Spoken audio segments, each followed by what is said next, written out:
মালদা জেলা আইনি পরিষেবা কর্তৃপক্ষের উদ্যোগে 2025 সালে প্রথম অনুষ্ঠিত হল জাতীয় লোক আদালত।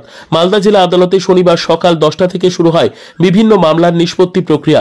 জানা গেছে, জাতীয় লোক আদালতের মাধ্যমে আজ ফৌজদারি মামলা, দেওয়ানি মামলা, ইলেকট্রিসিটি মামলা সহ একাধিক মামলার দ্রুত নিষ্পত্তি করা হয়।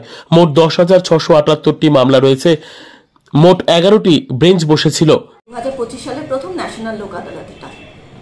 এখানে বিভিন্ন রকম মীমাংসাযোগ্য ফৌজদারি মামলা, দেওয়ানি মামলা, যেমন বন্টন, খোরপোশ, বিবাহযোগ্য যেসব মামলাগুলো রয়েছে, তাছাড়াও ব্যাংকের matter, motor accident claim, BSNL এর মামলা, ইলেকট্রিসিটির মামলা, এই সমস্ত মামলা এখানে আজকে নিষ্পত্তি করা হবে।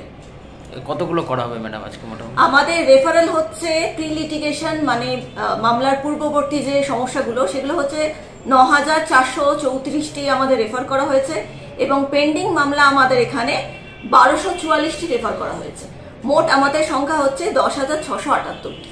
কতগুলো টেবিল বসছে ম্যাডাম? আমাদের এখানে বেঞ্চ বসছে আমাদের 11টি এবং চাঁচল সাব ডিভিশনে 4টি। আজকের মধ্যে কি নিষ্পত্তি হবে? না, আজকের মধ্যেই আমাদের নিষ্পত্তি হবে। ন্যাশনাল লোক আদালতে যে মামলাগুলো রেফার করা হয়, সেগুলো যেদিন আমাদের লোক আদালত বসে সেই দিনই সেগুলো নিষ্পত্তি হয়। এর আগে কত হয়েছিল, এবার কি সংখ্যাটা বেড়েছে না কমেছে? এর আগের সংখ্যাটি ছিল আমাদের রেফারেল 10,000 মতনই ছিল। সেখানে যেগুলো নিষ্পত্তি হচ্ছে, দুপক্ষকে এসে মীমাংসাযোগ্য অবস্থায় যেগুলো নিষ্পত্তি হচ্ছে, সেগুলো হচ্ছে 800, 850 মতন আমাদের নিষ্পত্তি হয়েছিল। Bureau Report, News for Bengal.